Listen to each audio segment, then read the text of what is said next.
Hello, Peppers. Let's get puppy. That's a big one for you, Hand of God, and for you guys down there, because this is the final PEP podcast of the year. We just recorded the final Planet America of the year, subject to there being a coup, someone other than Sonny Perdue getting shot in the head, in which case we will both come back. You agree to come back? Yes. Okay. If it's someone other than Sonny Perdue. That's right.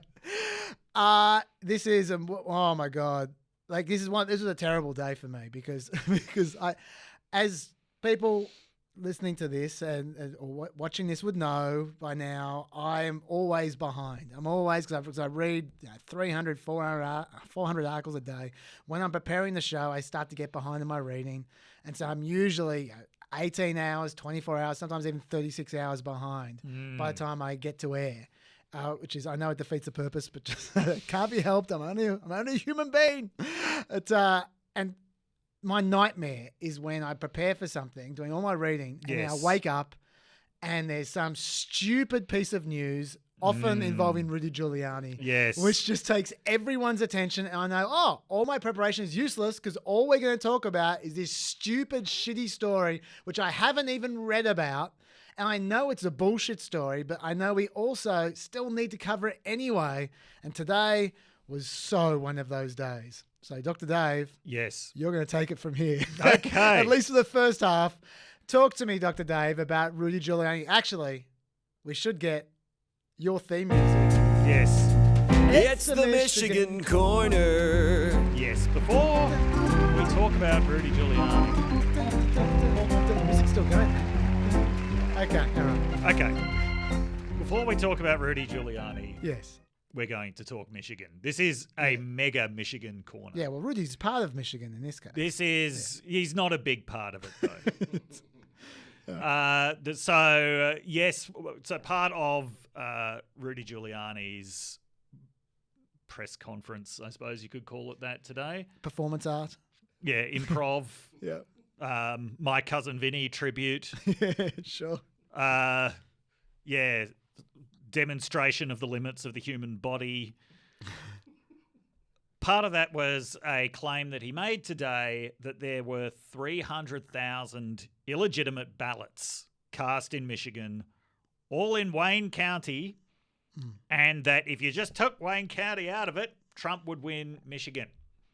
Okay.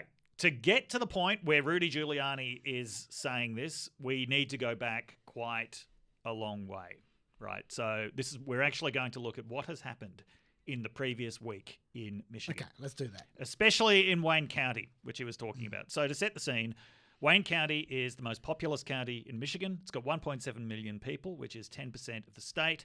It's in the southeast corner of the state. It borders Canada.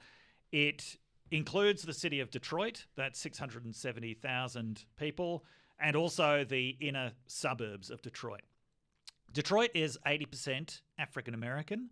The suburbs in that immediate vicinity in Wayne County are a mix. You've got Livonia, which is 95% white, but you've got some suburbs that are very multiracial, some that are predominantly black, and some that are predominantly immigrant, like Dearborn, which is the home to a very large Yemeni and other Arab population. It's actually the biggest center of Islam in the United States. So it's a very kind of multiracial place.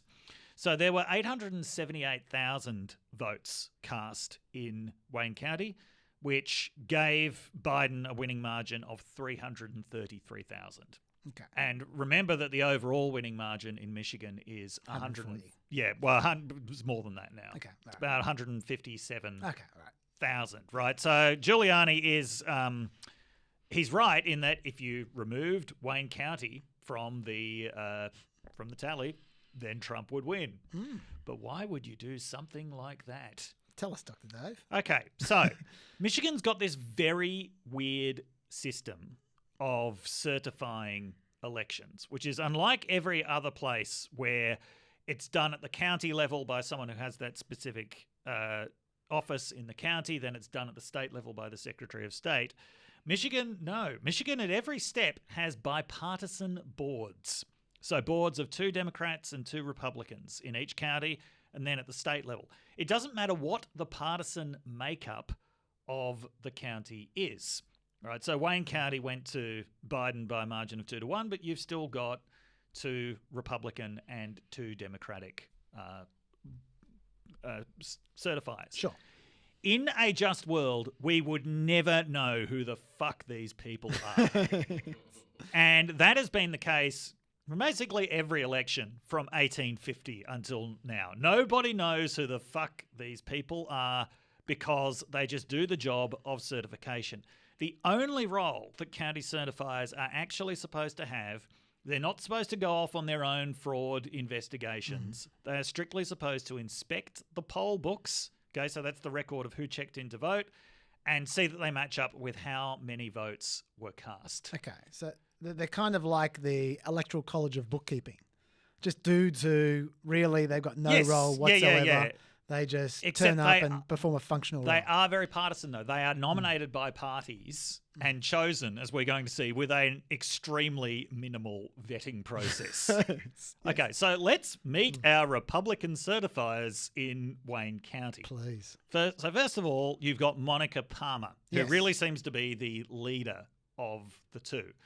Now, Monica Palmer is from Grosse Pointe, which is an exceedingly rich enclave just to the northeast of Detroit. So it's on Lake St. Clair shores. It's been the sort of synonym for peppiness in the Midwest for decades.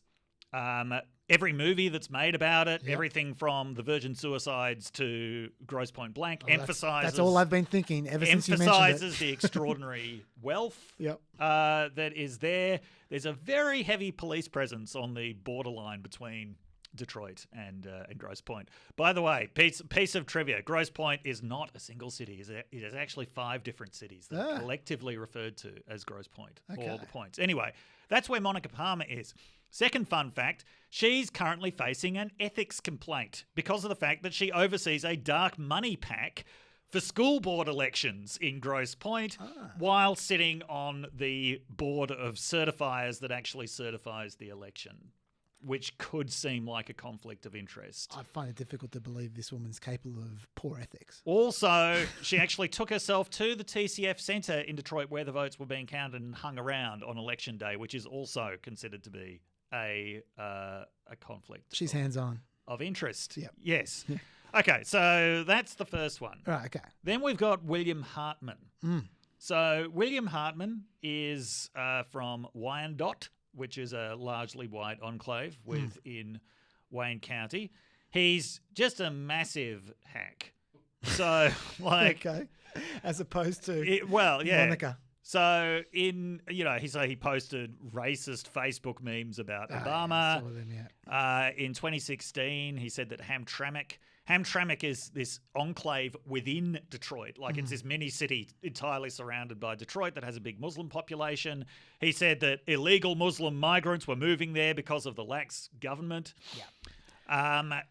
He's been prolific. William Hartman Twitter has been huge this week. Yes. He really does have quite a track record. And he was suggesting on November 7th, the election's not over, don't sell the farm on it. He was retweeting Trump shit about how mail ballots are fraudulent. So yes, he's got responsibility for certifying votes. Now, he basically never actually says anything throughout this whole process. It is entirely left to Monica Palmer.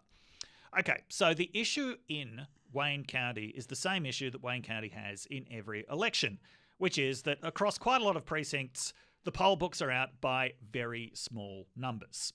Okay, so the usual problem is, and it's generally between 1 and 4 votes, there are more votes counted than there are voters recorded at the polling place. Yeah.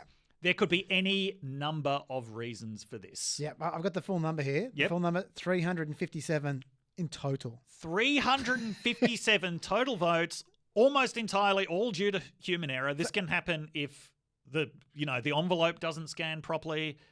For those who don't have the calculator out, that's 0.02% of the ballots cast in Detroit. Yeah. Yes. So that's, yes.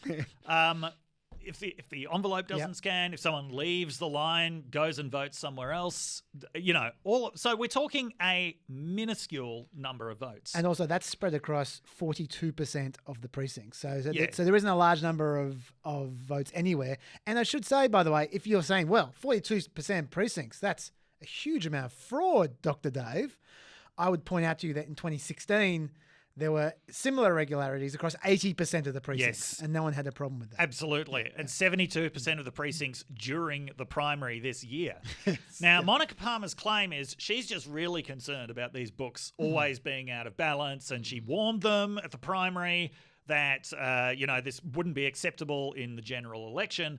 And so the way that she's saying it is, the reason why at the certification meeting on Monday she actually initially voted not to certify is just because she was sick of all this bullshit with the books being out of balance. She has said that she's not trying to overturn the election result. She's not even trying to delay the election result, but they didn't listen to her when they told her about this problem. It's about procedure. Yes, and William Hartman just stayed silent with what was, he was wearing a mask, so you couldn't see what was going on behind that mask. I don't know what he looks like. I'm imagining Silent Bob. Yeah. So I'm imagining this is Jane Silent Bob of electioneering. Okay. Yes. Yeah. Now, okay, so yes, all about procedure. She then said, but she would be prepared to certify other communities outside of Detroit. Ah.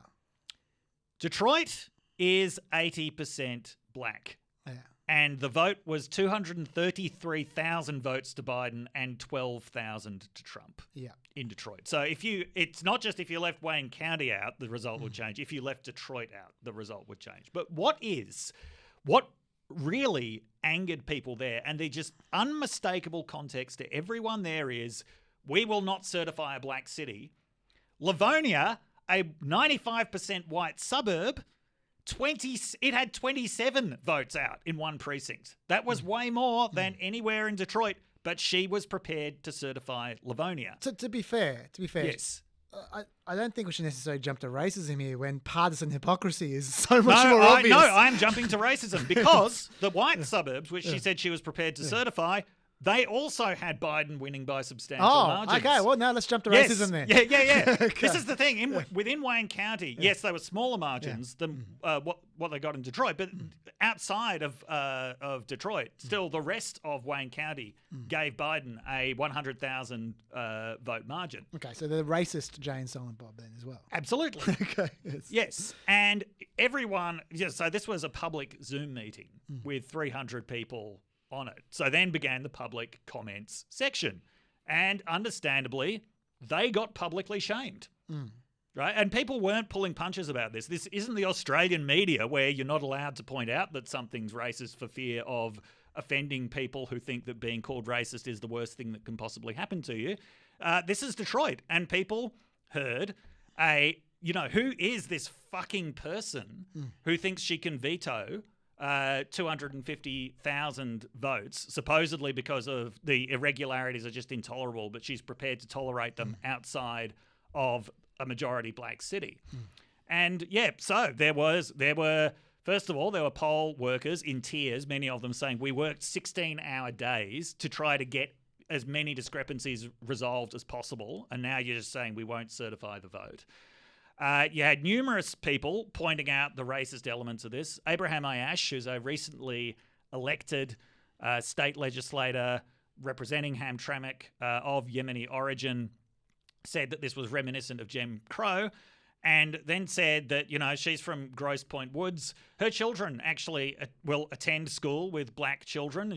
And he said, your children's black classmates are going to ask them why you wouldn't certify black votes in Michigan. Now, you might see that as a little bit below the belt, mentioning the children, but it was also a reminder that, that this is about community. Like, she is living in this community, which she has just disenfranchised. Unfortunately, that bit was then cut into highly misleading 25-second video, which Trump, among others, retweeted, suggesting that he was actually threatening her children. Can I ask? Yes. From a practical point of view, you may not know the answer to this. Like you said, there's two levels of certification here, at the county level and at the state level. Yes. If they're tied at Wayne County, can the state just go over the top and certify it for them? Okay, so that's what happens. It then goes to the state for certification. And the state almost certainly would have certified. So it was a pointless stand.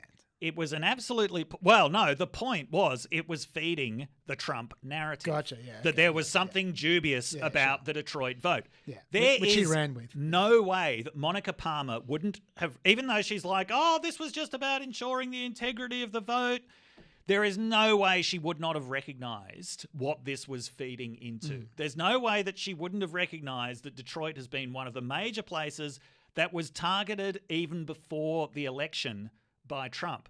There was a fantastic article in Bridge, Michigan, which is a great news source on Michigan, about exactly what was going on Election Day within the TCF Centre where votes were being counted. So there was a Democratic poll worker who was talking about the Republican poll workers who turned up. She said they said hello, but then immediately began asking questions. They wanted the names of inspectors, where they lived, and questioned how ballots are processed. When an inspector's answer about processes differed from what GOP provided printout said, one challenger began to cause a disruption.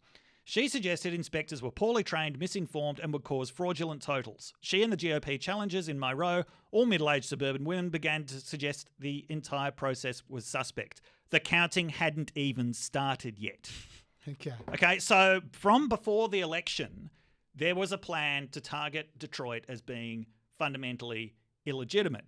Monica Palmer, who was hanging around the TCF Centre on Election Day, would have been fully aware. This is not the right place to take your stand about, I'm sick of the books being out by 5 votes every election. And of course, this is how it was interpreted. When it deadlocked, Jenna Ellis, who's part of Trump's legal team, said, great.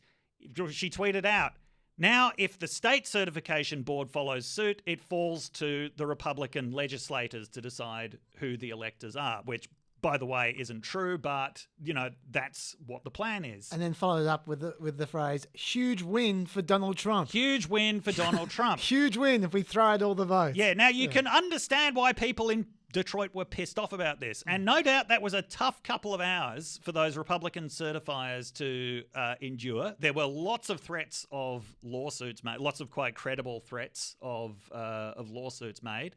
No doubt there were some much nastier threats being made as well, but that's not justifiable, but seriously, what the fuck do you expect when you're disenfranchising 878,000 people? We should also say at the same time, and this may have played a role as well. Yeah. This push to get the state legislature to deem the electoral to choose the electoral college reps was doomed to failure anyway, because thankfully the Republican Senate majority leader in the state legislature had just said flat out, no. Yes. We are not doing that. The person who gets the most votes is going to get the electoral college vote. So even the idea of what Jenna Ellis was pushing about doing an end run around the people was a non-starter. Well, we'll get to that in a second because Trump clearly doesn't believe that it's a non-starter. Okay, so then what happened is after 2 hours of just irate public feedback, and by the way, at the same time, they were getting bombarded by Republican activists as well. And even though it's alleged that threats were made against the Republican certifiers, there were also threats being made against Democrats who were participating in that meeting as well. Okay. There was a Jonathan Kinloch at this point, who's the Democratic chair of the state certification board. The chair rotates between Democrats and Republicans. Another person we don't want to know. I don't have many interesting facts about him other than that he managed an R&B group in the 90s. Okay. He was frantically looking for some kind of way out. So they had a 10-minute recess and he told Palmer and Hartman, look, we will ask the Michigan Secretary of State for an audit of Wayne County if you agree to certify these results. And I think that Palmer and Hartman had had enough at this point, and so they walked back out there, and then with no explanation, the vote was reheld and they voted to certify. Right. Great. So the next stage is it now goes up to the state certification board. Republicans were very upset by this. Jenna Ellis was saying it was giving into mob rule. Trump was not upset because he didn't understand what had happened after the vote. He was saying, yes, Michigan refuses to certify the vote. He also actually called Palmer, at least, don't know if he called Hartman, but he actually called Palmer. The next day, Palmer and Hartman say that they want to rescind their certification. There's no legal mechanism for them to rescind their certification. Palmer's sort of a bit evasive about this because she mentioned bullying and coercion in her affidavit, but then in interviews she said, no, it wasn't the pressure. It was the fact that they promised an audit and we're not going to get it. Right. So what Jocelyn Benson, who is the Secretary of State, has said is, yes, after the results are certified, we will do a partial audit, whereas Palmer was angling for a comprehensive audit. Gotcha. Okay, all right. But anyway, Palmer and Hartman, we can actually say goodbye to them right now. They're out of the story. We only just got to know them. Now we have to go to the state board. Okay. Now, the state board... so that's, once again, 2 Republicans, 2 Democrats. Now, if that deadlocks, we're kind of in unknown territory because we haven't been there before. The idea that then the Republican legislature gets to decide is legally fanciful. Okay, under Michigan law, whoever wins the popular vote wins the election in the state. Now, to go back to a point we made last week, there's a lot of confusion about the US Constitution here because of the fact that the US Constitution says that it's the state legislators that decide the means by which the electors get chosen. That doesn't mean every election they decide who the electors are. That means they make the law that decides. And the law since the 1950s in Michigan has been that the popular vote decides. The legislature doesn't actually have any role in it. Yes. If the state board deadlocks, the most likely outcome is that the state court then issues an order, no, you have to certify. Because once again, remember the state board has a fairly limited scope, right? It's not supposed to go on fishing expeditions. Is there reason to be worried about the state board? Even though there's been a lot of confidence expressed by Democrats, there is one member of the state board who's a bit of a problem. Yes. Norm Schinkel. Of course. I was From wondering when he'd come up. Monroe, Michigan. So Washtenaw County, where I used to live, is just to the west of Wayne County. Monroe County is just to the south. So Norm Schinkel, first of all, his wife was one of these poll watchers who was described in that thing that I just read, who, according to Schinkel, she witnessed some really strange things that day. What judge after judge has said is that the poll watchers there had no idea how vote counting worked. And anomalies that they were reporting just reflected things that they hadn't bothered to learn about how vote counting works. Sure. So his wife was one of those 200 ridiculous affidavits. Norm Schinkel says that doesn't pose a conflict of interest to him at all. Some other great things that he said are, that Dominion voting systems, if they're fudging the votes, that's a bit of a problem. Well, we'll be getting there. Yeah, and so he's already suggested he wants certification delayed until there's an audit. Okay. I don't have a lot of hope for Norm Schinkel. Some of the other stuff that he said is kind of, there's at least a legal basis to it. So, for example, he pointed out the law was not followed in Detroit because there was not a Republican poll worker in each one of the 517 precincts. I would like to point out once again that Trump got 12,000 votes in the entire city. Yeah. Finding 500 Republican poll workers is a bit of a challenge. Yeah. Once again, not the sort of thing that should overturn the election. The other Republican certifier, though, is called Aaron Van Lavelde, I think. Let me just check that. It's a very good West of Michigan Dutch Calvinist name. Aaron Van Langevelde. It's no Schinkel though. He's no Norm Schinkel. Aaron Van Langevelde is a lawyer. He's the lawyer for the House Republican caucus. He has been completely silent. Now, I'm hoping that's a good sign, right? Because every idiot in this story so far has said something fucking stupid before the process. Yeah. The fact that Aaron Van Langeveld is staying silent, the fact that he's one of the few actual lawyers in this story gives me hope that he might be following the law. But let's say let's say that we have part 2 of the tie. Okay. It's just so people at home know. Yes. As far as the certifications go, I've been saying forever. By Monday, it's over. Assuming Michigan, Pennsylvania, and Georgia all certify, they're due then. If there's a standoff on Michigan, we then need to wait to Friday when Arizona and Nevada are then over. Okay. But we're basically talking a difference of 4 days, but it can obviously have a big clusterfuck in 4 days. Yes. So I'll go on. Now, Chaz mentioned earlier, and this is absolutely right, 2 of the key figures in the Michigan legislature last week poured a lot of cold water on the idea that the legislature would have any role in deciding this, because under state law, it actually doesn't. So Mike Shirkey, who is the leader of the Republican Senate, he's actually said he considers Biden the president-elect, although he has demanded legislative oversight. So there have been a lot of subpoenas. Lee Chatfield, who is the Republican Speaker of the House and a Trump ally, is a little bit more equivocal. Now, he's also said whoever gets the most votes, whoever that is, should win the election. He's acknowledged that Joe Biden is in front, but he hasn't gone as far as Shirkey in essentially acknowledging that Biden has won. Now, the worrying development as of today is that both of them are headed to the White House.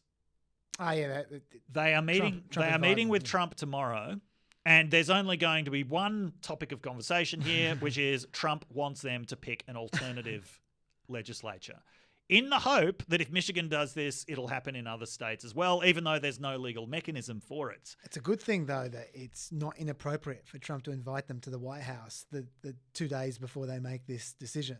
Because otherwise, people would be upset. Yes. So even though both of them seem to have poured cold water on this, what can possibly result from this meeting? Are they going to sit down and say, oh, now, Mr. President, state law says we can't actually do this and we think that Biden's in front?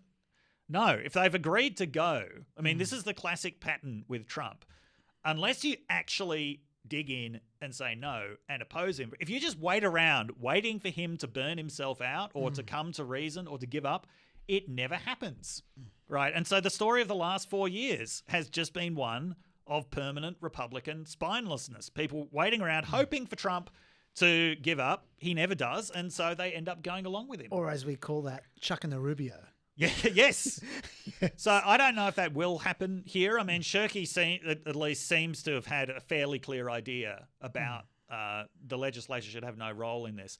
Having seen just what happened in Wayne County, just over Zoom to those 2 certifiers, I think that they would be a little bit wary about the possibility for protests, general strikes, mass action, if they try to overturn the vote. And it's a lot to risk for the sake of giving Trump 4 days of news cycles. It is a lot to risk, Yeah, I mean, if there was a possibility of actually altering the final outcome, maybe if you're a massive partisan. Yeah. But you're just talking about giving Trump a few good news days here. And that's it. Totally. Anyway, go on. Now, unfortunately, we are mostly seeing silence from the state's Republicans about this.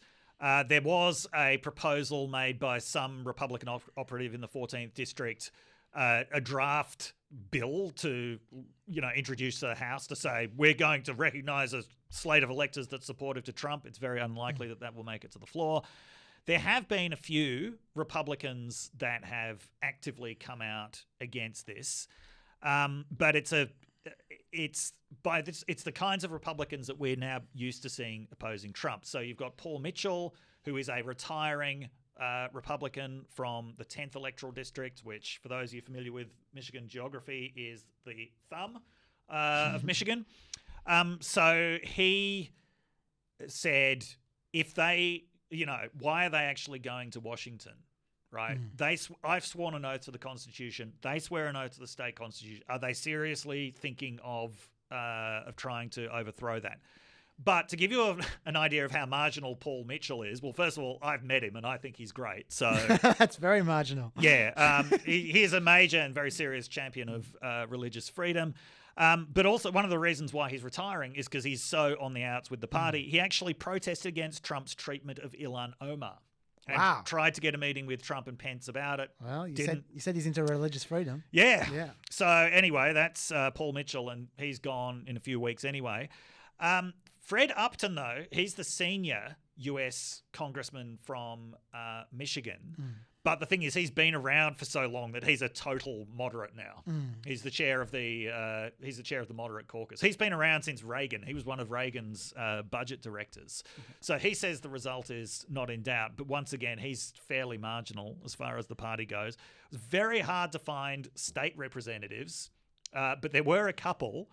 Beau Lefebvre, who we're going to come back to a little bit later, from Iron Mountain, is notable for trying to impeach Gretchen Whitmer this week over COVID measures. That's part 2 of the Michigan So, corner. bit of a lunatic, but weirdly enough acknowledges that Biden won the election. Oh, So that's nice. that's one. And then my favourite, Ken Horn, who is the state representative for the district that covers Frankenmuth, has specifically said Republicans should back the popular vote. I just want to mention that because Frankenmuth is known as the Christmas capital of the world. Oh.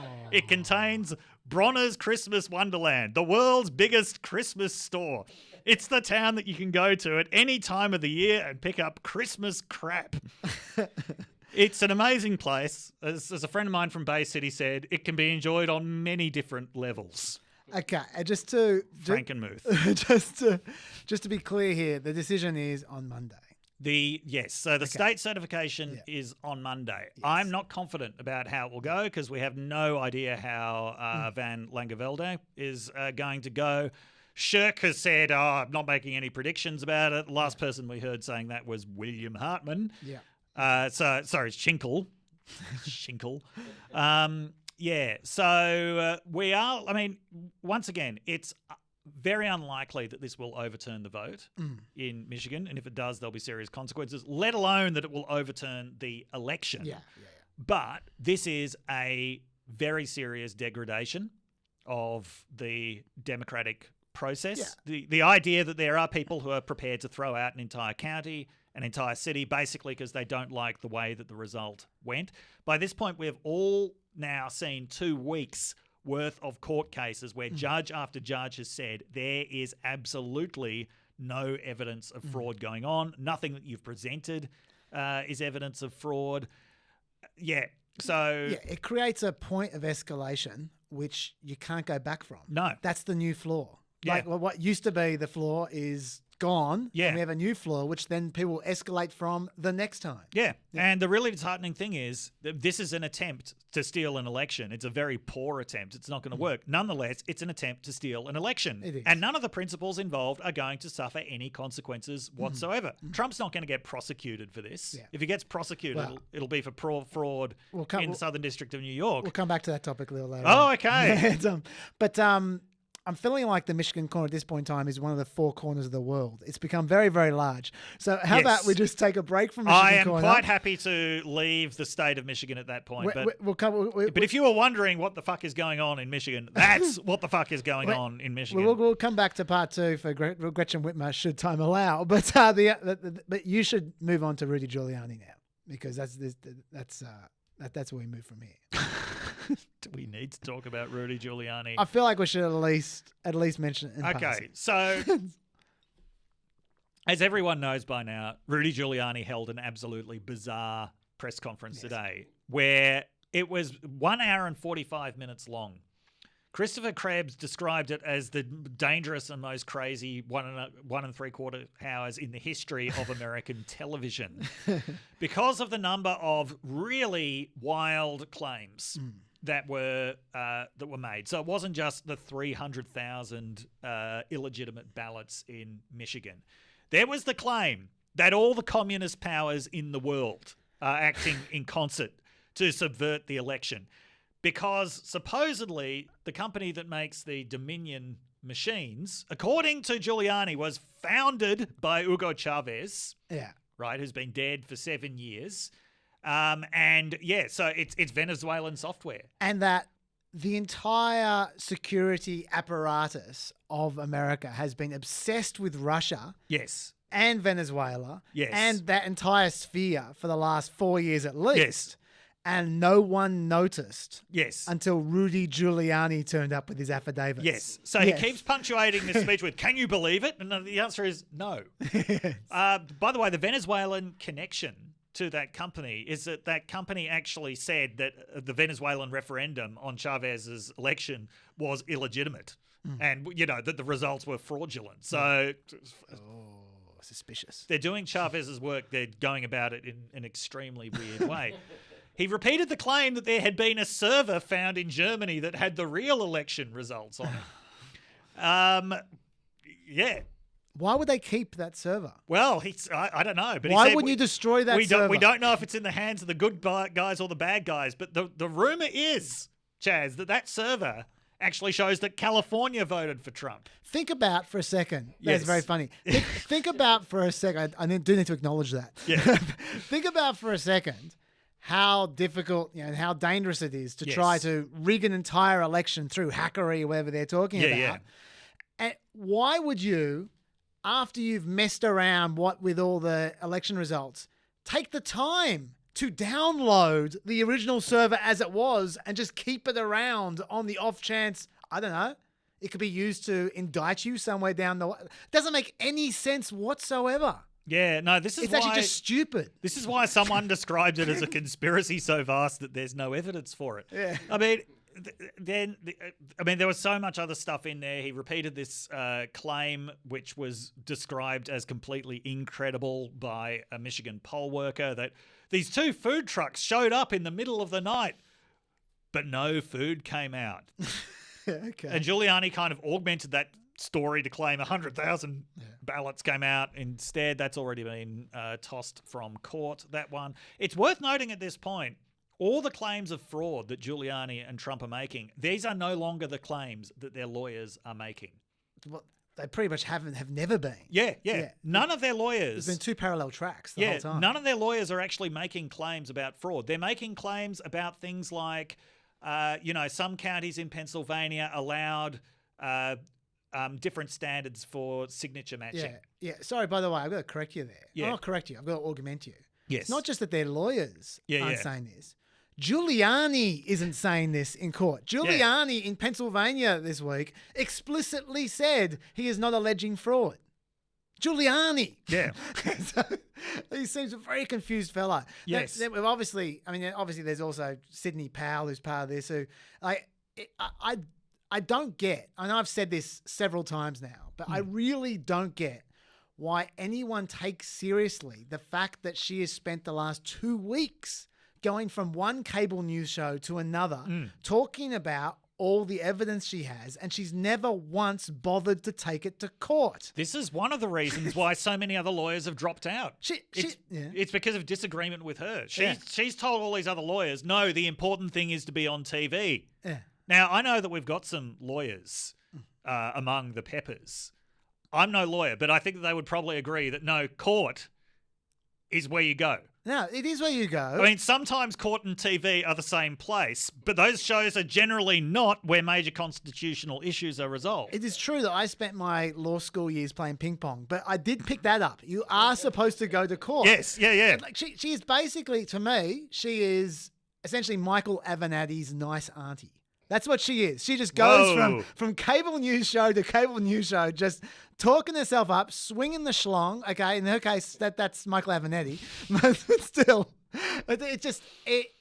and people take us so seriously. They like I've seen endless people online. They all say the same thing. They go, well, she wouldn't make these claims unless there was something to them. Where have you been for the last 4 years? That is the MO of the entire Trump administration, making wild claims you can't back up. And then when they don't pan out, you just move on to the next wild claim. Yeah. That's how it works.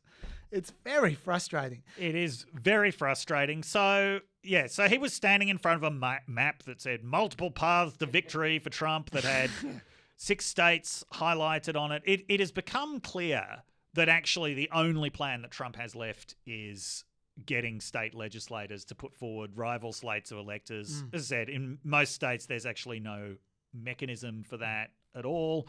It's the sort of thing that even the Supreme Court would not entertain. But, so, but that is not even what made. That's not what everyone was talking about. I'm glad that we've gone into the substance of this press conference. I got more coming, but yeah, you make the point you want to make. Yeah, but basically, Trump has given up on this strategy. Yeah. By this point. Yeah. So at this point, it's not even to win court cases; it's to just create the widespread impression of fraud. Yes. That you can then use to pressure the weakest state legislators that you can find, essentially. And also, I mean, look, I'm jumping ahead a bit here. We'll come back to more of this theory, but but it's also about, I think almost more importantly, equally importantly, if it's going nowhere, to just sabotage the Biden administration before it begins. Yes, absolutely. Just to have like Trump, you can just say, it's just so obvious. You can Trump. Often you don't know what he's going to do, but he's very easy to mind read. Yes, it's very easy to see that Trump is thinking, man, they screwed me up with this Russia thing. Time for their Russia thing. Yeah. It's going to be bloody Venezuela for the next 4 years. Screw you, Democrats. You can just see he's thinking this, right? And he's going to set up the Biden administration so that you it's can see under the wheels of meat turning. That's right. So I think it's a bit of that as well. I just want to point out something here. Now, so one of the sort of mantras that we've kept hearing ever since the election is, for democracy to work, the losing side needs to accept the result. Yes. And Edward Foley, who's a law professor at Ohio State University, he had an op-ed in the Washington Post today where he probably didn't write the headline, but the headline was, if the losing side won't accept the result, democracy is dead. Bit over the top. Well, okay, I want to say it is important for the losing side to accept democracy, but actually we've now had more than 20 years in the US where the losing side hasn't accepted democracy, and democracy has, at least to a certain extent, continued. Republicans simply did not accept the legitimacy of Bill Clinton as president, hence the impeachment attempt in 1998. George W. Bush wasn't accepted as the legitimate president, at least for the first 4 years, by a large part of the population. Even after the 2004 election, Ohio, the same thing, the voting machine. Yeah, who believed it had basically been stolen.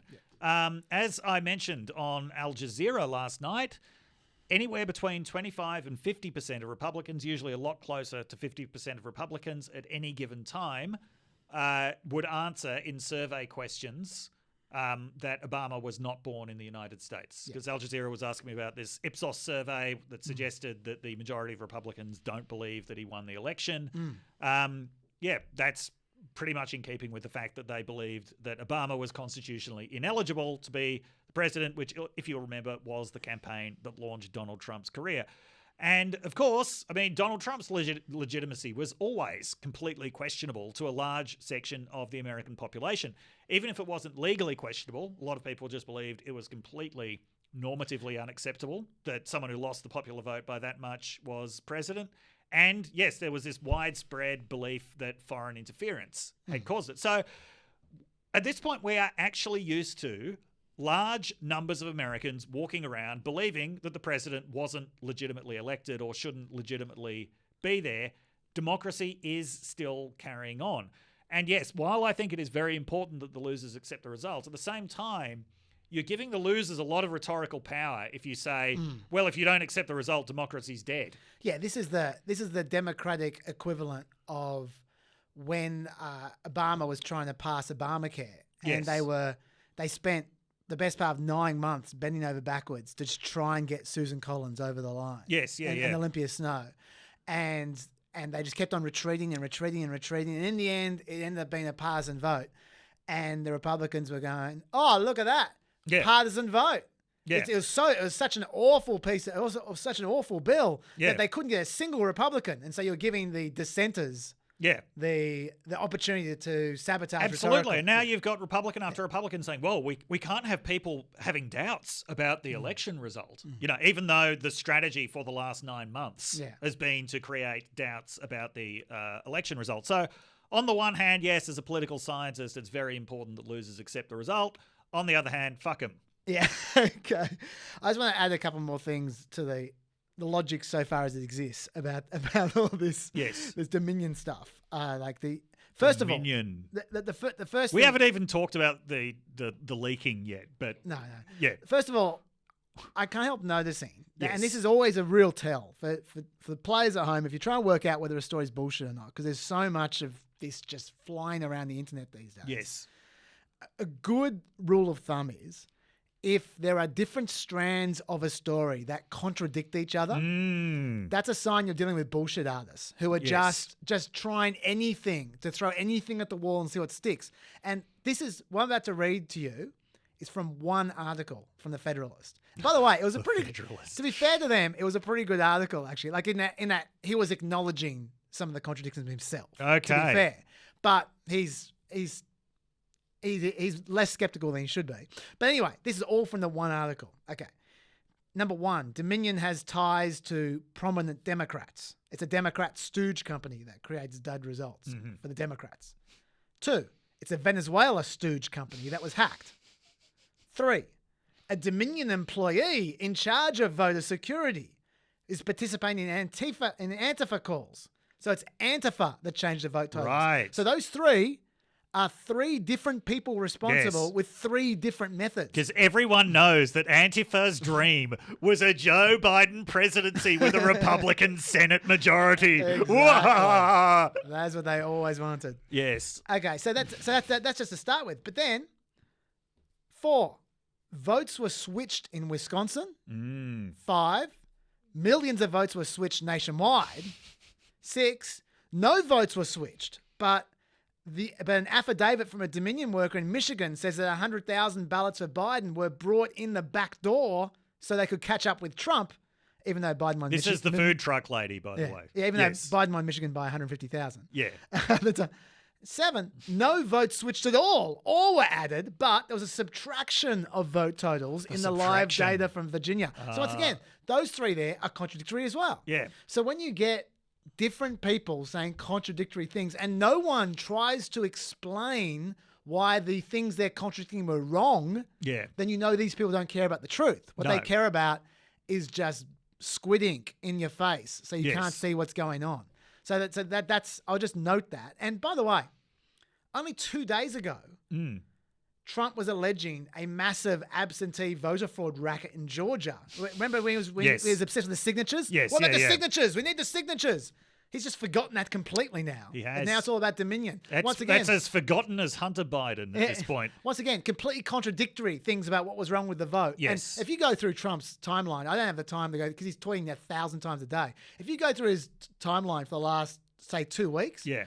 I dare say there are 100 contradictory explanations of what went wrong in the election. Yes. Like it's just one after another, and no one's taking him serious enough to do that. But when you see that, you know it's all bullshit. There's no way there's truth hiding in there Yeah. when people are just grasping at anything. So that's the first thing I'd say about this Yes. as a broad thing. The second thing I would say is to the extent that any of this is true, Yeah. which is 0, but to the Yes. extent that any of it is true, there's a simple way to prove it. What's that, Chaz? And it's not with affidavits. Oh. It's as we explained on the show, but I'm going to repeat myself because this is a very important point. These mystery Dominion machines that people are so obsessed with the dodgy software from Venezuela, okay? Yes. They do not have anything to do with the vote that you fill out. The way they work is you write it on paper. On paper, you fill in a box. Then the machine reads the paper. That's when the software comes in, okay? So the German server can't change the paper. It can only change the calculations, right? Well, thanks for taking all the magic out of it, Chaz. So all you need to do is look at the paper. Guess what? Georgia Chaz has already told his kids that Santa Claus doesn't exist. He's explained the numerous contradictions. This story is most definitely not Santa Claus under any circumstances. This is not feeling like Christmas Day to me. It might be Christmas Day for just for men. It's not Christmas Day for me. Georgia already looked, as part of their audit Yes. and canvass and recount, they looked at the paper Yes. for Dominion. Okay, they conducted an audit of the software as well. Yes. But let's ignore that. Don't Yeah, worry yeah. about that. Let's just look at the paper. What did the paper say? Because you cannot hide the fucking paper. Here is what the paper said. Oh my God, he's actually going to show us. We're doing a hand count because some people were questioning the accuracy of our election machines. It was Dominion voting systems. And what we're seeing in over 50 counties already, there was not one single vote difference. Another 30 counties, it was just one vote plus or minus. And the other 25 counties, it was plus or minus less than 10 vote difference. So it's very, very close. And then we actually have done an audit of the actual machines in 6 different counties, randomized audit by an outside forensic investigator, ProVNB, to substantiate that these machines are accurately counting everything. But let's not worry about the audit. Look at that's what the paper said. The paper said the numbers are pretty much identical. And can we just mention Raffensperger for a minute? Because he's one of the real bright spots of this election. That's who that guy was, the Republican Secretary of State. Georgia Secretary of State, who has just stood up to the rest of the party, despite the fact that Kelly Loeffler and David Perdue both called on him to resign. For undetermined reasons. He told them to go and cram it, and he has vigorously defended the integrity of the vote. He's also made a couple of really important points. One is 24,000 people who voted by mail, Republicans who voted by mail in the primaries, didn't vote in the general election. And I wonder why that was. Yes, because someone was telling them that voting by mail was, tantamount to sitting on an ant's nest. And for whatever reason, they didn't want to turn up in person, so they didn't vote at all. So there you go. Guess who lost by 12,000 votes? Yes. He's also pointed out these Dominion machines are what people are going to be using in the January runoffs. Yes. So encouraging a belief that the Dominion machines are rigged against you is also a form of voter suppression. And we should also point out Georgia is just a great example at the moment of the system working as it should. Biden's lead in Georgia came down by about 1,300 votes because there were some problems discovered. Once again, human error problems. So what was it? It was more than 2,000 votes in Floyd County. Someone didn't upload them from the memory stick. Yeah. That cut Biden's lead by 800. There were 3 other counties where there were votes not uploaded, 2 of them Republican-leaning. This is really good. They discovered what the problems were. Yeah. They also discovered the scale of them, which was certainly not enough. It almost never is enough to overturn an election. I think prior to this, the record for a recount actually overturning votes was in Minnesota in 2008. Do you remember this one? I thought the record for I might be wrong on this, but off the top of my head, I thought the record was actually in Florida 2000, which was about 1,200 votes, I think. Oh, hang on. Well, Florida was reduced from 1,200 to 537. I don't know. Actually, no, but you're right. That is bigger than... Yeah, so Minnesota, though, this was a very exciting thing to live through, where Norm Coleman, who was the incumbent, appeared to have won by 250 votes, but after a recount, he lost to Al Franken, of all people, by 312 votes. So, and we talked to him about that. He's still not happy, Norm Coleman. Oh, poor Norm. Yep. Yeah, bad day for people named Norm in PEP world. But anyway, so this is actually quite a big result for a recount. That would be a new record. Absolutely. Yeah, absolutely. But still nowhere near enough to overturn the result of the election. Can I tell you one more theory about what might be going on here? Apart from them trying to somehow put pressure on legislatures to change their minds, to overrule the democracy, or to sabotage the incoming administration. I don't normally do this kind of thing. I want to tell you a Persian fable. Oh, okay. Yeah, no, this is definitely new territory for PEP. Let's call this story time. Okay, children. Okay, so there was I think it was like a priest kind of a guy called Nasruddin, who and there's a lot of different versions of this fable. Okay, I'm just going to tell you one version. Yeah. One version is that Nasruddin played porky with the Shah's wife. Or one of them. Right. one of the Shah's wives. Another is he's preaching false gods or whatever. Anyway, but whatever, he did bad things. Yes. And he was sentenced to death. And the Shah gets him before him and says, you give me one reason why I shouldn't just have your head chopped off right now. Right. And Nasruddin says, "Oh, great Shah, I am a wizard, and if you spare me, I promise that within a year I will teach your favorite horse to sing." And the Shah goes, "Oh, that sounds interesting. Yeah, let's do that. Okay, you go teach my horse to sing, and in a year, let's hear the horse sing, and if not, you're in for a treat, my friend. And so he goes off to jail, starts pack up his belongings to head off to the stables to teach the horse to sing. And his stable mate, or his cellmate says, "What are you doing?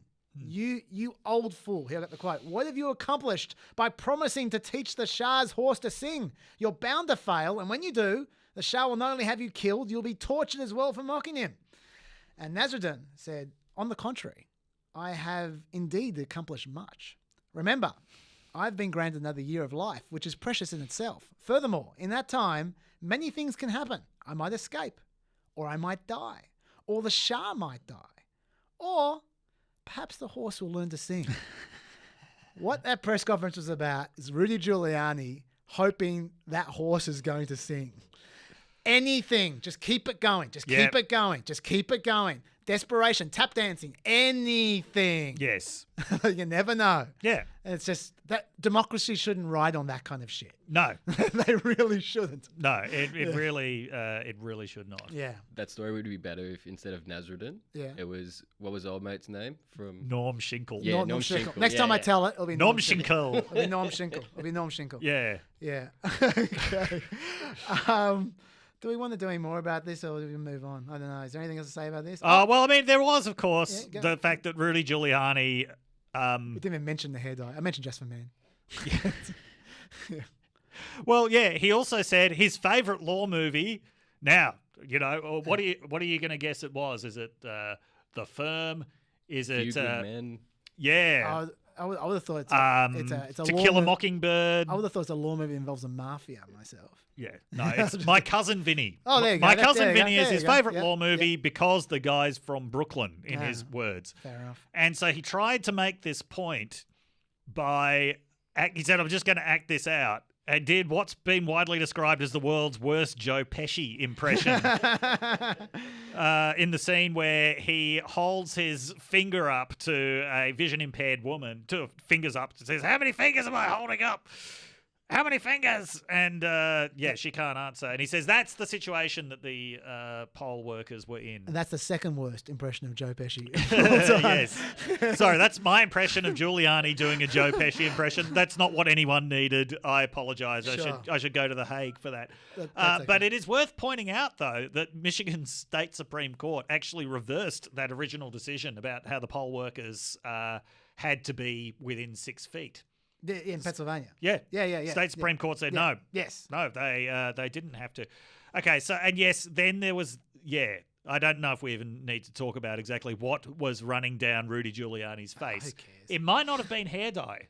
It could have been. There was speculation makeup, he was foundation. using mascara to touch up his sideburns. Yeah. And that was what was Sure. leaking. That's okay. By the way, Rudy Giuliani, I just want to say, he has always been incredibly overrated. Like, I've seen people lamenting, "Oh, how did America's mayor come to this?" No, the answer was he was always kind of like this, right? So, as mayor of New York, he took credit that he was not entitled to for a drop in the crime rate that mirrored the drop in the crime rate that was happening all over the country at the time. He took credit for police policies that his predecessor, David Dinkins, had actually introduced.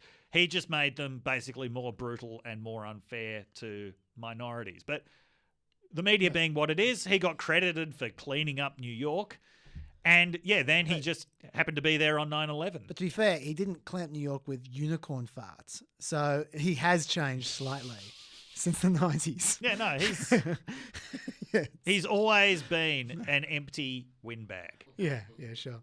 Something that's related, but it's a slightly different area. I just want to bring up, because I mentioned on the show that their theory of what was going on here, that was all the urban centres, was bullshit because of some of the information that's come out about the last election. That it turns out, and I'm just going to bring us up to talk about the election as much as anything. Yes. That what we thought happened in the election, well, not necessarily thought, but what was some of the things that people said is not the case. Like the black turnout, for instance, not the case. Like the Biden actually did worse in the city centres than 2016 as a percentage of the votes. Yeah. Like he did actually worse in some places. Like I think was it Philadelphia. Yeah. Philadelphia, he actually got less votes. But in Detroit and Atlanta and Milwaukee, he got more votes, but less as a percentage of the vote. Yes, but it was the more votes than that counted. 2016. No, Trump actually doubled his vote in Detroit. But what Biden did do was he really delivered in the suburbs around the city. And this is the numbers I just want to share with you. Yeah. From a New York Times article. I'll put it in the homework because it's quite a good article. Yeah. Biden gained from 2016. He gained 7 points in high-income areas, precincts, 6 points in majority college graduate precincts, 6 points in suburban precincts, 5 points in majority age 65-plus precincts, 5 points in Obama-Trump precincts. Yes.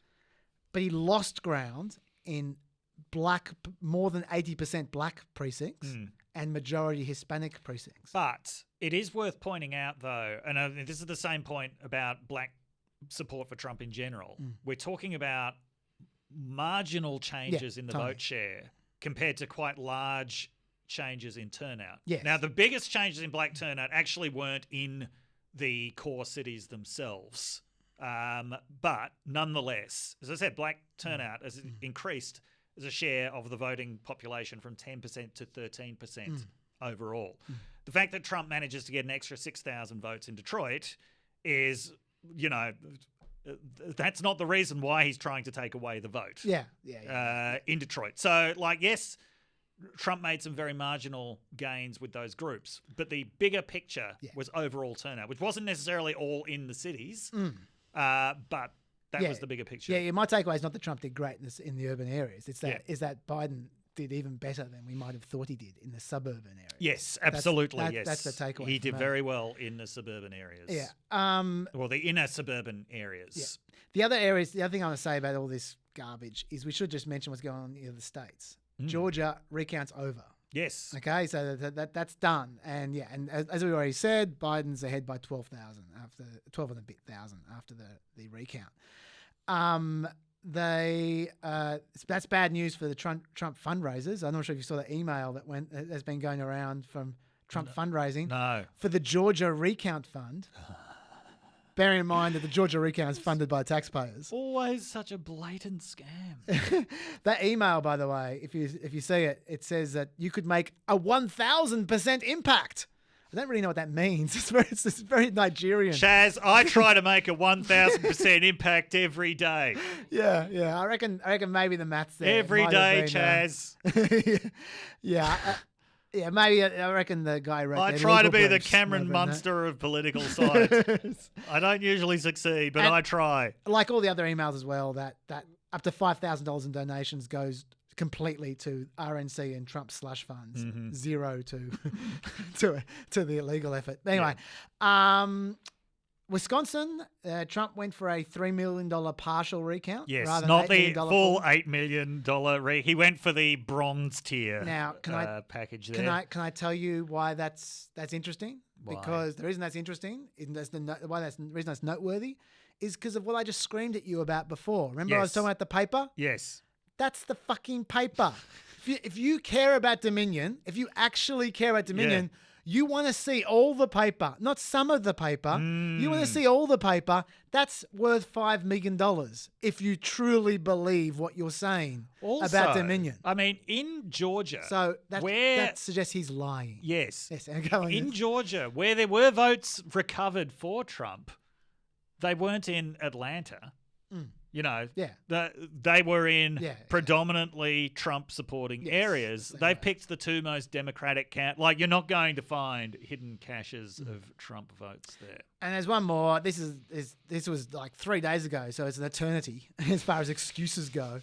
But in Nevada, I'll quote the Trump tweet from about 3 days ago. Big victory moments ago in the state of Nevada. The all-Democrat county commissioner race on same ballot as president just thrown out because of large-scale voter discrepancy. This is amazing. Clark County officials do not have confidence in their own election security.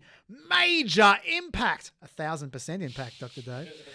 Okay, so let me just explain that very briefly. There were 60,109 provisional ballots in Nevada. 2,243 were rejected. Out of those rejected provisional ballots, Clark County Commission C race had 139 discrepancies. Mm-hmm. That race had a 10-vote margin. Wow. And so they concluded, I think reasonably, that they couldn't be sure who won for sure that race because there was a grey area of 139 for a 10-vote race. Yes. And so they are going to rehold that race for that reason. Yes. That's what that was about. It's not about throwing out the vote in Nevada. It's not about voter fraud. It's not about any of that.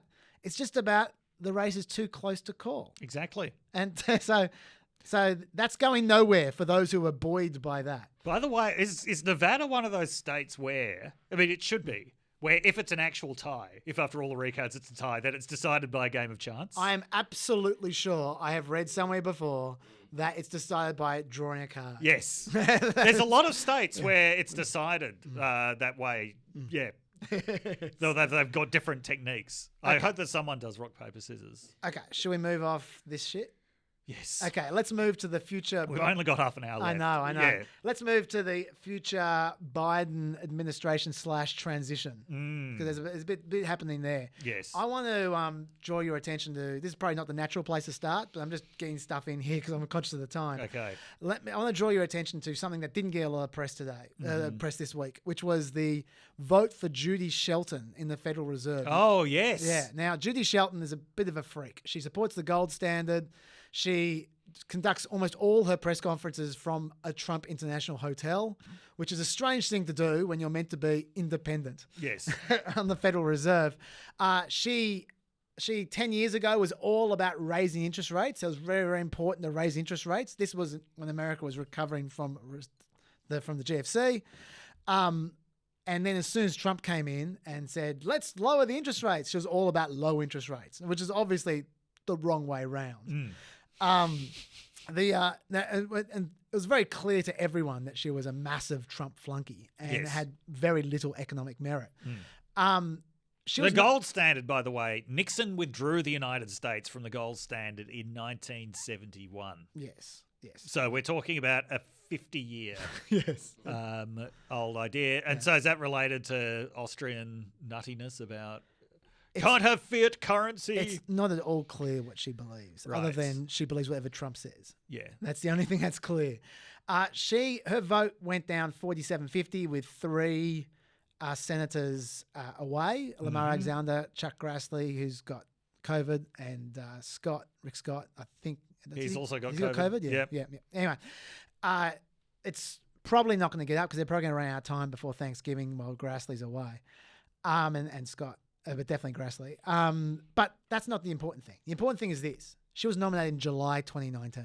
Jesus Christ. So why is her vote... I mean, as soon as she was nominated, people said she's unacceptable. When I say people, I mean Republicans. Yes. I mean right-wingers were saying she's unacceptable.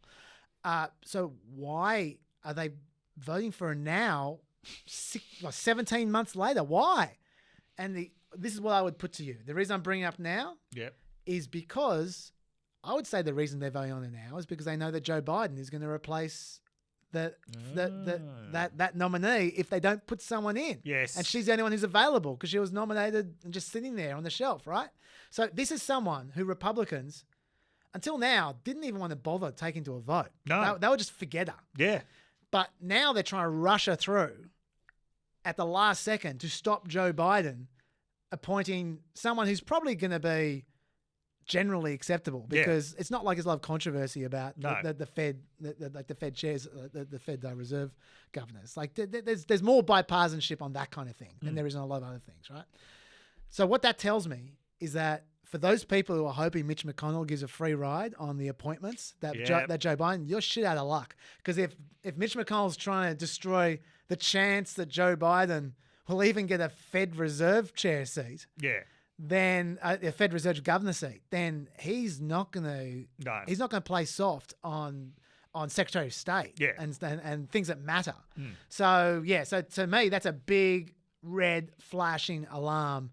Joe Biden is heading for choppy waters if he doesn't win both seats in Georgia. So I wanted to bring that up. another interesting area on this transition. Do you have anything to say about the? Actually, I'm going to make a little prediction. And it's really dumb to do this because I'm going to be proven incorrect, almost certainly. But they're talking about the Labor Secretary being appointed soon and the Treasury Secretary being appointed soon. I'm going to go on the record and say, I reckon there's a pretty good chance he is going to appoint Bernie Sanders as his Labor Secretary. Really? And the reason for that is because he needs to throw a bone somewhere to the left. And there are not going to be many bones to throw. But weren't they talking about a rule of not having senators? Yeah, but there's the thing. Who are the Republicans going to allow Biden to throw bones with? If he needs to throw some bone, right? He's going to try to throw some bone. Republicans are not going to let him throw many bones to the left. Yeah. But if he throws the Bernie Sanders bone, the Vermont governor is Republican.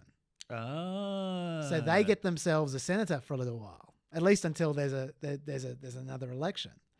And so while it doesn't make any sense for the Democrats to give them that, it makes plenty of sense for Republicans to take that. And so, especially for Labor Secretary, which Republicans don't care about.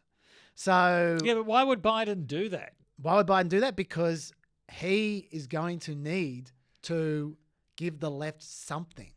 And I'm not sure he's going to be able to give them anything else. Anyway, we'll see. I'll just throw that out there. Okay. The kind of thing that you just go, there's no chance. I thought, maybe. You never know. How desperate is Biden to give the left something? Something. Could be. Yeah, anyway, because he's not. Because I'll tell you what, he's not going to give him Treasury Secretary. I'll tell you that right now. I'll tell you that for free.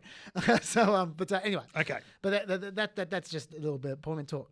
I wanted to discuss with you and see what you think about a story that was doing the rounds about this transition. But President-elect Joe Biden, I'm just quoting here, has privately told advisors that he doesn't want his presidency to be consumed by investigations of his predecessor. Biden has raised concerns that investigations would further divide the country he is trying to unite and risk making every day of his presidency about Trump.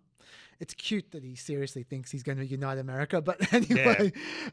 Even funnier is this. One of the reasons Biden has given aides is that he believes investigations would alienate the more than 73 million Americans who voted for Trump. The people familiar with the discussion said. Okay, so sorry, Joe, those guys are well and truly alienated already. But anyway, one advisor said Biden has made it clear that he just wants to move on. We heard that before with Obama.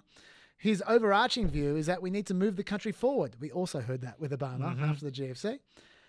But the most important thing on this is actually, before I get to this point, what is your feeling about what Biden should do with potential prosecutions with the Trump this is absolutely predictable that Biden doesn't want to do this. Yeah, very predictable. It goes against every instinct.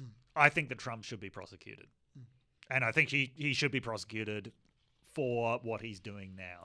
Are you not? I think he should be prosecuted for things. I think he should be investigated, should be prosecuted for things in office. I get the whole, I don't want to make every day of the presidency about Trump. But still, it's not like Trump's going away. Yeah, no, he's not. Look, I don't know what I think, to be honest. I'm actually on the fence. And I want to put to you the thing that puts me on the fence and see what you think. I'm not worried about alienating the 73 million Americans or any of that shit. I'm not worried about anything that we've heard so far. What I'm worried about is that almost certainly that becomes the new normal. Like if you prosecute Trump as richly as he may deserve it, then get ready for prosecutions of the Biden administration in the 4 years after that. And then that's just the way this works. Like there's just always an escalation. And so when you open that door, you can be absolutely sure that the next side's going to trot through that same door. Biden is not going to commit crimes. Does that matter? He's not going to commit crimes well, yes, when you're talking about actual prosecution, yes. Lawyers have and judges have higher standards than these fuckknuckles, right? Yeah. So Trump's actually done stuff he could get prosecuted for. Yeah. Now, it's not, it's as far as, time being consumed by investigations. Are you telling me they couldn't find something they don't have to be found guilty, but something that's at least a reasonable case? We're talking prosecution, Chaz. Yeah, I know. Right. Now, investigations, that horse is already bolted. Remember how many investigations there were into Benghazi? Yeah, no, I understand. But even prosecutions still take 6 months or a year or whatever if you're going to make a big deal out of it. Anyway, go on. Yeah. No, but okay, you can't just prosecute someone if they haven't done anything. If that was possible, Trump would have had Obama and Biden prosecuted already. I'm not saying making something up. I'm saying it's difficult to see any administration not having someone performing some borderline act. That's okay. That normally would be let go. I'm better with that than with the culture of impunity that rules. And that's the argument, isn't it? So yeah. So no, this is we may be nearing the end of Trump's life, but it is never too late to actually impose consequences for actions, so that a whole generation of sociopaths doesn't learn the lesson that all you need to do is just keep going. Yeah, you'll never get punished because weak fuck knuckles will always go along with you. Yeah. No, look, that's a very, very strong argument. That's obviously the other side. The thing for me, though, with this kind of topic is that's the theory that we just debated. Yes. The reality is this next quote, which I was saving. But the most important thing on this is that he will not interfere with his Justice Department and not politicize his Justice Department. Now, that is an important principle to possibly the most important principle to observe. That Biden, this is not a decision for Biden. This is a decision for his Attorney General. Right, okay? yes. And Biden should not influence that in any way, shape, or form. Absolutely, yes. The problem is that creates a contradiction where it's not his choice if the Attorney General, it's not his choice if the Attorney General goes after Trump, but he's the one who wears it. And it doesn't matter what he thinks, he's wearing it either way. Yeah. And this is, I think, going to define a real tension in the Biden administration that we can expect to see over and over and over again. Tension. Which is Biden copping flack for decisions made by other people. Yes. And then his critics saying, what happened to unity? What happened to reaching across the aisle? You can expect to hear that endlessly. God, I can already hear it. Yeah, and Biden's going to be already hear the deranged chorus. Yeah, so I don't know what we do with that, but what can we do with that? I don't know. Do you have any other thoughts about the transition as it stands at the moment? Anything? No, it's a bit too depressing to contemplate. Okay, all right. Before I'm going to go to giving the time. Let's go foreign affairs, and then if we've got the time, we'll go back to Michigan. We'll go back to Michigan Corner Part 2. There's not very much to say about that. Okay, all right. Yeah. But just before we do, I've got an absolute beauty, end of year treat, Christmas treat. Oh, what is it, Chad? Stats Nugget. Yes. I looked hard for this one. Okay. The IRS audits people there's a bracket averaging income of $30 million each. Right. Okay, there's 23,000 American households with income of $30 million each, okay? Mm-hmm. That's a little bracket. And under Obama in 2015, those households were audited 200, hang on, I won't say that. Save that. They were 8.16% of those households had their tax returns audited. Right. Okay, 8.16% of those with average income over $30 million. So that was under Obama in 2015. Yeah. In 2018, Dr. Dave, I want you to guess, given it was 8.16% of those households that were audited under Obama in 2015, under Trump, what percentage of those households were audited for their taxes? Those with an income over $30 million. I'm going to guess 0.2%. Bearing in mind that in 2015, it was 8.16% of households that was audited. Yeah. Dr. Dave is going 0.2%. The answer is 0.03%. Sorry, I'm always just too faithful in government, 7 of those households were audited. 7 in total. Big 7. In total in the country. So that's my stats nugget. I'm very happy with that one. That's your treat. That was a good one. That's your treat. He told me on the way over here, I've got a good one that I'm going to make you guess.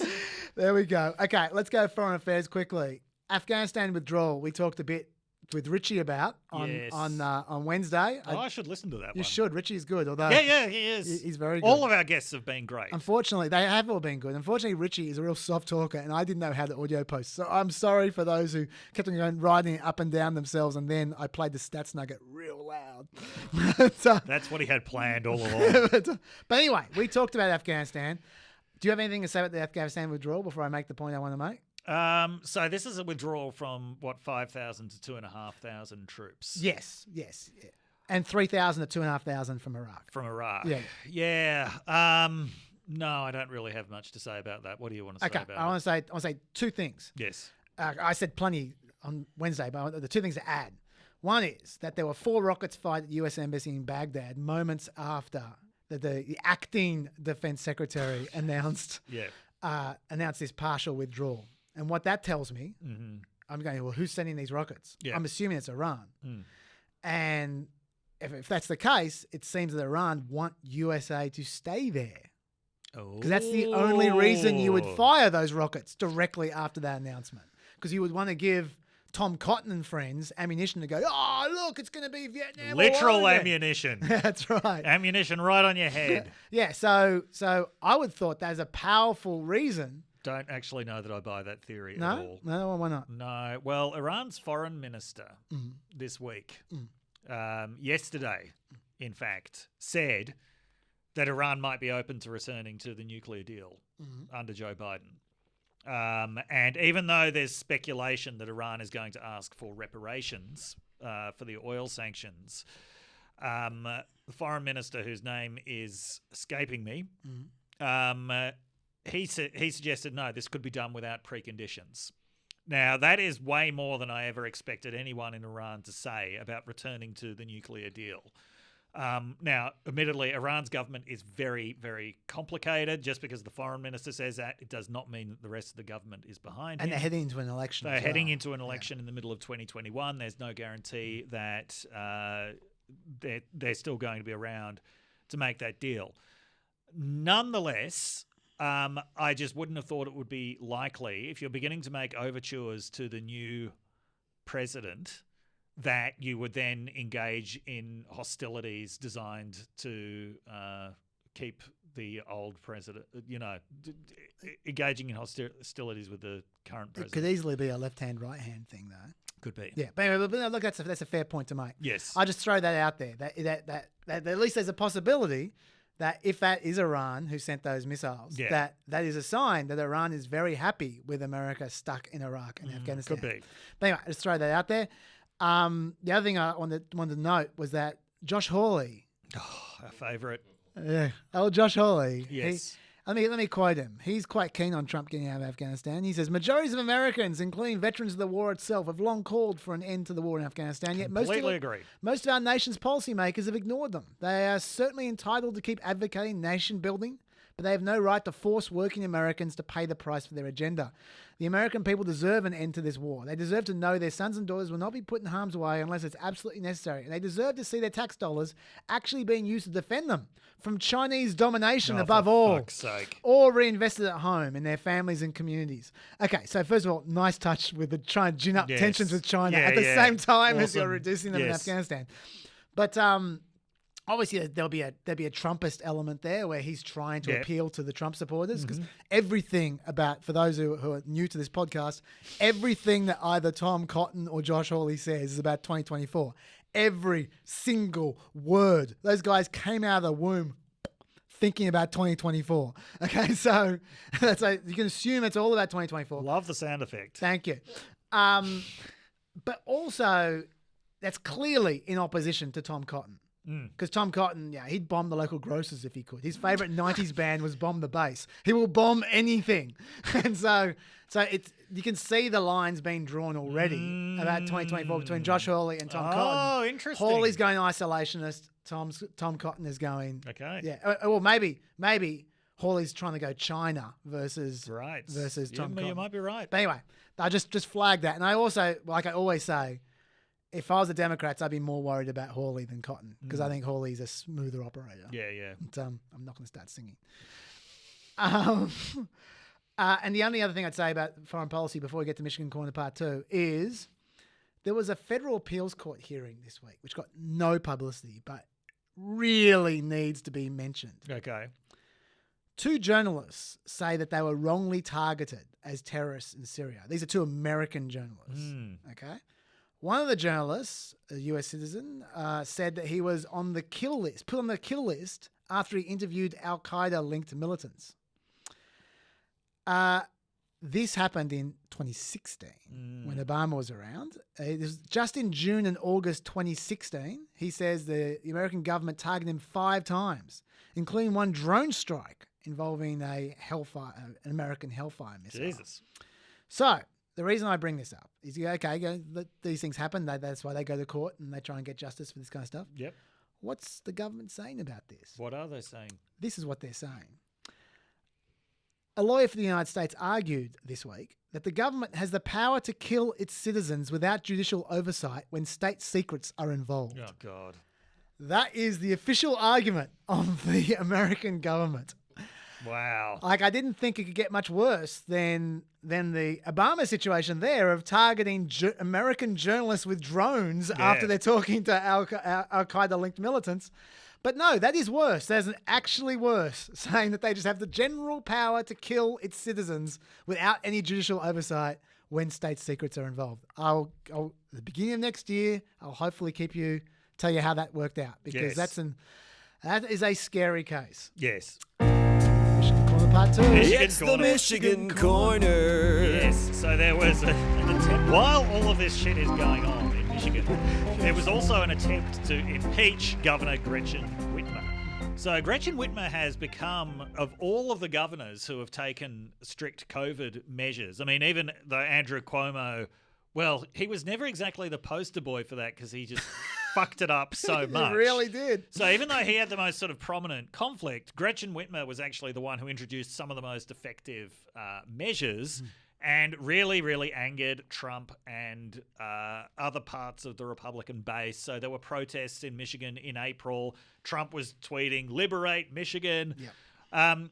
Anyway, it looks like the same thing is set to happen again, since Whitmer has also now announced new COVID measures. I don't know if they're going to work this time around, because we're talking about a pandemic that is at orders of magnitude bigger than it was back in March. And I made this point on the show, but I'll make it here as well. You need to remember, when you look at those graphs, like on Worldometers or something, every single time you look at one of those graphs, when you see the case graph, go back 3 weeks and have a look what it was 3 weeks ago, because that's where we're at now with the deaths. There is a 3-week lag. 3 weeks ago, like today, it was 190,000 new deaths. 3 weeks ago today, it was 90,000 deaths. Yeah. So that's not deaths. Cases. Sorry, cases. 100, it's gone from 90,000 cases to 190,000 cases, which means in 3 weeks' time, you can expect not double, but you can expect more deaths. And deaths are now routinely well above 1,000 a day. They are 2,000 a day today. Yeah. They hit 2,000. And equally, when you look at the hospitalizations graphs, which are harder to find, but if you look at ronaviz.com, RONAVIZ.com, they've got all this stuff. That's where I get them from. The hospitalizations, 12 days is the lag time for hospitalizations. Mm-hmm. It's currently 80,000.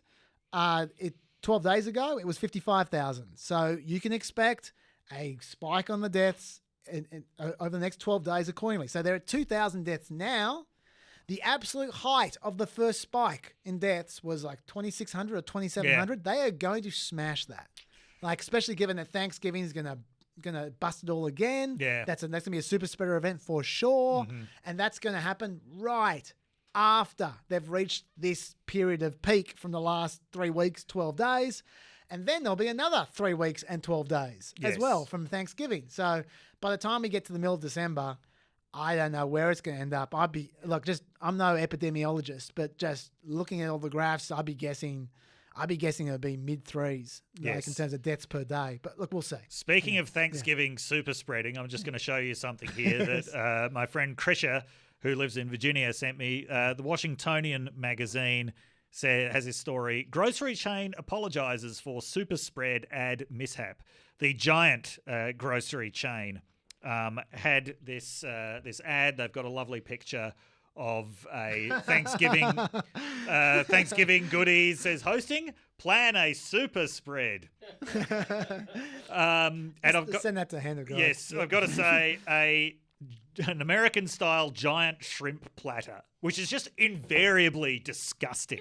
Yeah, you're going to catch some other disease from the it's shrimp. basically frozen rubber with horrific red sauce. If there's anything that's going to be super spreader, that's it. But anyway, so There have been new limits imposed on gatherings, which at this time of the year they're nearly all indoor gatherings.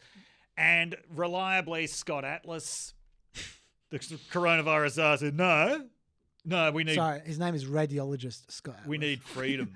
Yeah. So just dumbest possible response, of course.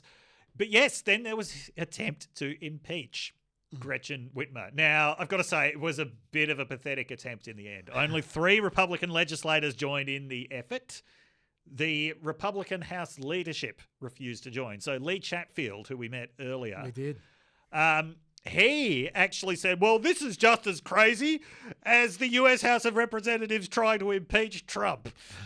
And he said, we wouldn't go along with that because we're not the party that impeaches people just because we don't like them or don't like their policies. That's inspirational. Lee Chatfield, too young to remember Bill Clinton, apparently. And actually, if you Google Lee Chatfield, I don't know how old he is, but he does look pretty young. Do we know what Norm Sheckle had to say about it? Norm Schinkel. Schinkel?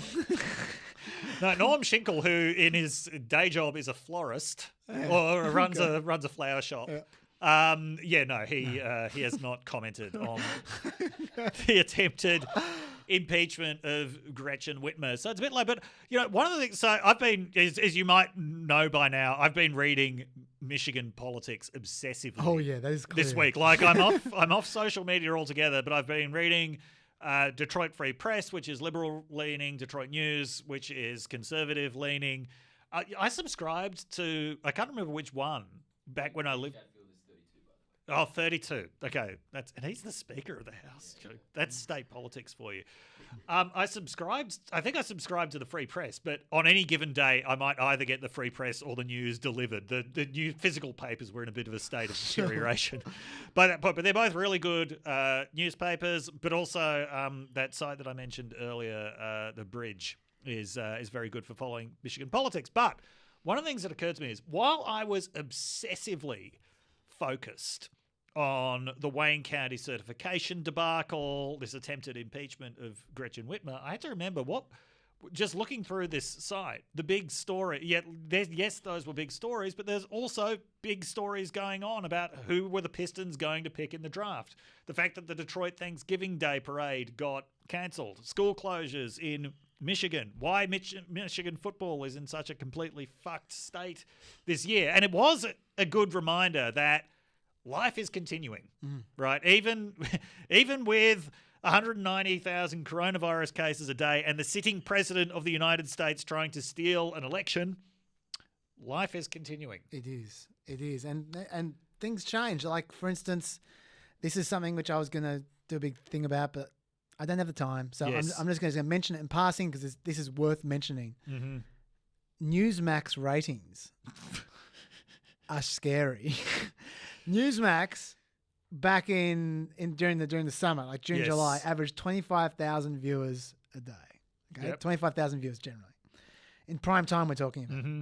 In the final week of October, Newsmax averaged 65,000 viewers in prime time. Mm-hmm. During the election week, it averaged 182,000 viewers in prime time.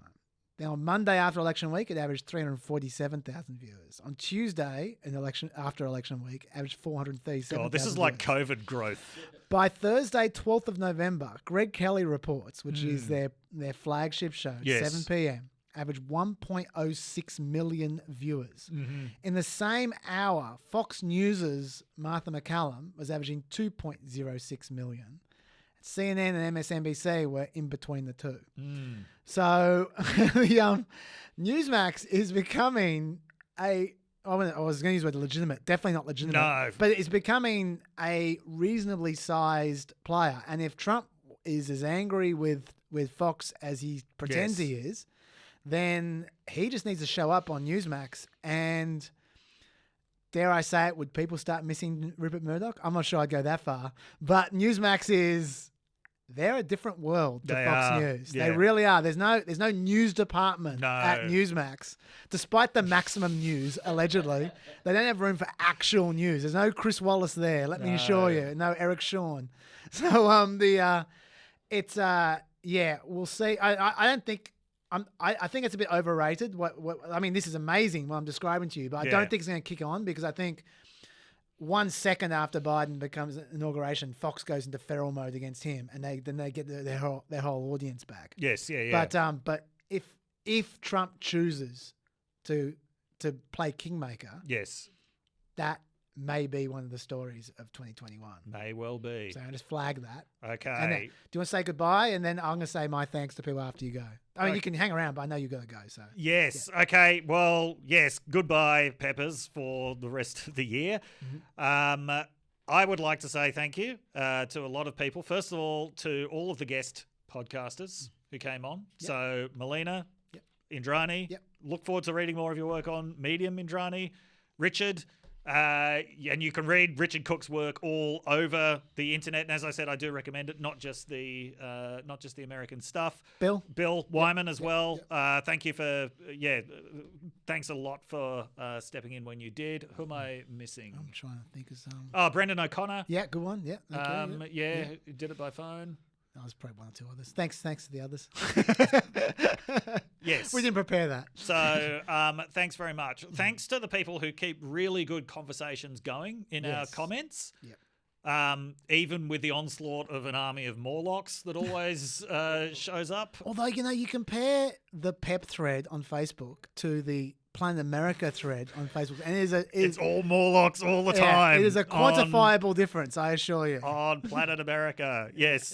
Yeah. Like there's a higher clientele of both normal person and Morlock in the PEP thread. Yes. So thank you for that. Yes. And I mean, in general, and not just the people who follow us on Facebook and YouTube, but everyone who listens. We really appreciate it. That's why we're still doing it. How many listeners do we have now? 15,000. 15,000. Yeah. Okay. Yeah.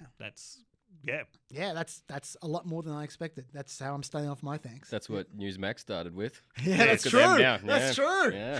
1.06 million coming up. Yes. And of course, thank you to the Hand of God. Yes. Who does a phenomenal, absolutely phenomenal job that we completely rely on. Thanks very much to Mike at 2SER as well. Thank you, Mike. And thank you to 2SER in general. And, well, I suppose I should thank you, Chaz. Yeah, why not? Yeah. No, sincerely. Oh, thanks. Because this only exists because of you. Well, and thank you, because this would be very lonely without you. So it's I don't know. You're sitting alone in a room and ranting. That I don't want to start doing that for at least another 30 years. Okay. Until I reach 2 GB age. Yes. Then I'll start ranting in a room by myself. And finally, thanks very much to your producer Sarah. Yes, she's very good as well. She's very good is indeed. Another person who is keeping everything running. She's one of the hidden secrets of Planet America. Yes. Okay. And on that note, because every year when I set my email auto reply, I say, if you've got any questions about America, remember that there are many questions that have no answers. And as much as we pretend to be able to answer everything, at the end of this year, once again, we are left in a state where there are many questions to which there are no real answers. I only have one answer to most questions at the moment, and that is a whippet. That is it. Whip it. Okay. Thanks, Dave. See ya. Merry Christmas, mate. Okay, I'm going to say my thank yous now. This is Thanksgiving coming up, so it seems appropriate. When I start any kind of project, Dave, when I start any kind of project, I like to set expectations of what. Oh, thank you. Thank you, Hand of God. Thank you. Yeah. So this is a big moment. So I'm going to call you by your name. Thank you, John.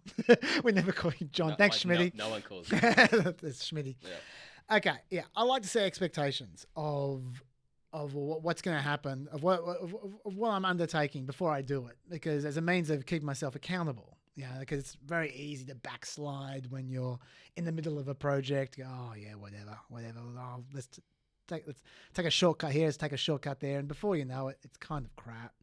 And so I want metrics. And I want something to strive for. And my metrics, I'm going to be very upfront, were 10,000 listeners. That was my metric going into this. And like I just told Dr. Dave, we're at 15,000 listeners. And then there's YouTube as well, which is 3,000 to 4,000 depending on the week. And there's probably another 1,500, I'd say, on Facebook as well. So we're probably about 20,000. That's only happened because of word of mouth, because we are genuinely the worst promoters on earth. Our podcast is a name that no one understands. Our Twitter account is sporadically updated. I when I mention it on the show at the end, I usually mumble and stumble and fresh pet.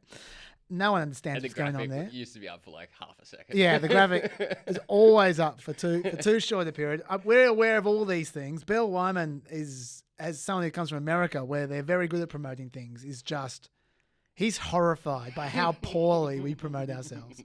Yet we're still doing okay, and it's because of word of mouth. It's because of you guys. So thank you very much for that. In fact, I gotta say, I do actually read the ratings sometimes that people leave, and they're very, very nice. They're very flattering. So thank you very much for that. So that's first of all. But more than that, I want to thank you guys for something I did not see coming, because 20,000 viewers is more than 10,000, but it's in the same order. But I did not expect this next bit at all, which was goodwill. Lots of goodwill. I nenever expect that on the internet. Yeah. And we get a lot of goodwill, both on Twitter, on YouTube, on Facebook. There's a lot of very nice people out there being very nice to us. As we've established a number of times, it's like my sort of my equivalent of Michael J. Fox in Back to the Future, not knowing how to react when people call him chicken. I don't know how to react when people pay me a compliment. I don't like it. Yeah, same. It makes me extremely uncomfortable. And I don't know how to react online, because I don't want to be one of those guys who hits like. Thanks. Thanks. Or hits like every time someone says something nice about them. It makes you feel self-indulgent. It makes you feel like you're trolling for compliments and so forth. And so it kind of looks pathetic as well. Yeah. So the bottom line is I often don't respond to compliments, but I like them. Yeah, we read them. So thank you. So thank you very much. I definitely don't like responding to compliments, but I am a human being, and it's nice to know that people like what we do. So that's my way of saying thank you as a group to all the people who have said very nice things about us all year. And I'm sorry that I haven't replied. That is the reason why. I know it's ironic that the way to get my attention, get a reply from me, is to be really mean, because I will always reply then, because I like to be accountable. Call out your facts. I like to be accountable to people, but I want to thank the people who have shown goodwill. I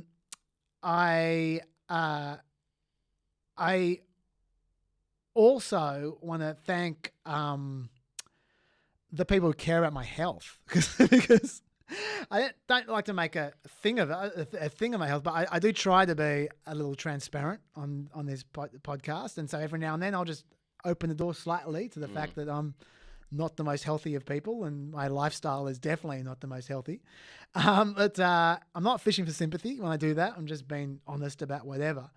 But the fact that so many of you seem to genuinely be concerned is, firstly, probably a terrible sign, but also it's surprising, and it means a lot to me that those who care, because I did not expect any of that. So thank you very much for that. Also, another thing I don't respond to, because I don't want to turn this into an in club, but I do appreciate the people who roll along with in jokes, like the fact that the people who call it a show all the time, and the people who say let's get peppy in the comments and stuff. I like that. I like that. Like, I'm not gonna. Or the fact that they just call themselves peppers and stuff as well. Yeah. It's nice. Yeah. It's nice. And so I want to thank you guys for forming your own little club, whether I encourage it or not. I do appreciate that. I also personally appreciate the Planet America supporters and the PEP supporters so much more than I used to appreciate the Chaser supporters, because I feel like with the Chaser supporters, you never knew why they were supporting you. Like sometimes they just thought Craig was cute. Sometimes it was a political thing. Sometimes they just like you causing trouble, whatever. It was never quite clear. Everyone was, it was chaotic. Yeah. Whereas I feel like at Planet America and PEP, we're all rowing in the same direction. Like we're all making our own little sort of contributions to the world. And I feel like those contributions are amplifying each other.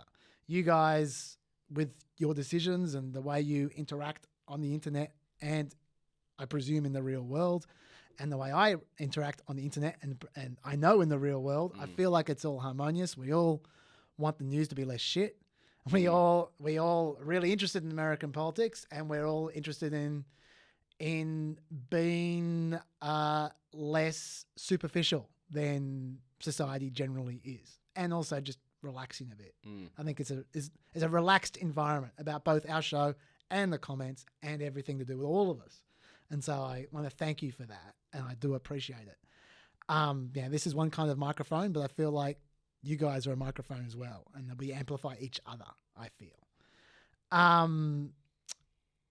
And I want to wish you all a happy holiday. I hope that you all get time to decompress and a bit of time for reflection about where you're at, where you want to go. That sounds weird, but that's what I do during my holidays. So I wish that to you, and I hope you get to watch lots of TV like I'm going to, and I hope you all get to whip it like I'm going to.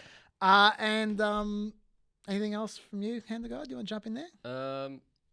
Yeah, just maybe subscribe to the, like, I don't want to say, oh, like and subscribe, but it's just... Let's change the tone. Yeah, no, just actually subscribe so then you know when we'll be back. That's true. So that's true. Not to push anything. That's just, true. Just subscribe so you'll know when the next one's up. Because obviously, us being us, we won't promote it. No, we won't. We absolutely will not promote it. It'll be on in the last minute, and then we'll chuck it up. So yeah. Just subscribe. Either follow on the Twitter account or which is Pep, Chaz, I don't know, and Dave. God knows, something like that. Something real long. It will be in the blurb. It will be in the homework. It always is. Or subscribe on the YouTube. You can't really. I'll follow on Facebook. One of those. It's gonna be. I'll tell you now. We're gonna either come back the week before inauguration or 2 weeks before inauguration. That's when I'm gonna start reading, because I am not gonna be reading for quite a while. I'm gonna just close the laptop and enjoy my family for a brief period of time. Anything else you want to say? No. Yeah, he's a strong silent type, Schmitty. Okay. Well, so thank you once again. Merry Christmas. And see you in the new year when we approach inauguration. Thanks, guys.